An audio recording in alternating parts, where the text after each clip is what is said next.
Bu şeirimi Kəlbəcər Mədəniyyət Mərkəzinin elm ocağına həsr eləmişəm.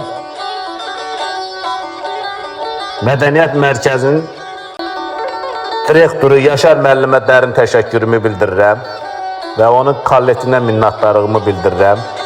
O cümlədən Adil müəllimə təşəkkürümü bildirirəm, Gülnarə xanıma təşəkkürümü bildirirəm. Mənim Kəlbəcərsiz Günlərim kitabımın ilk dəfə təqdimatını keçiriblər. Diqqətinizə görə minnətdaram. Mən də sizə bir kiçik bir şeir hədiyyə eləmək istədim. Obşi kollektiviniz adına. Yazmışam ki, sizə salam olsun elm ocağı. Kitab sevərlərin könül budağı. Sözün işığıyla dolub bucağı Kəlbəcər Mədəniyyəti elm ocağı.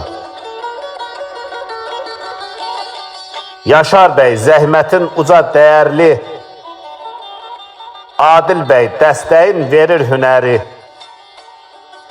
Gülnarə xanımın vardır zəhməti,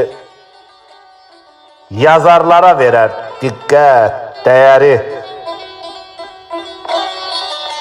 Kollektiv bir yerdə bir ürəksiniz, elm mədəniyyətin dirəksiniz. İntiqam deyər ki, qəlbdən səmimi, sizlər Kəlbəcərin fəxrlərisiniz. İntiqam deyər ki, qəlbdən səmimi, sizlər Kəlbəcərimizin fəxrlərisiniz. Var olasınız, minnətdaram. Buradan sizə qucaq-qucaq salamlar göndərirəm.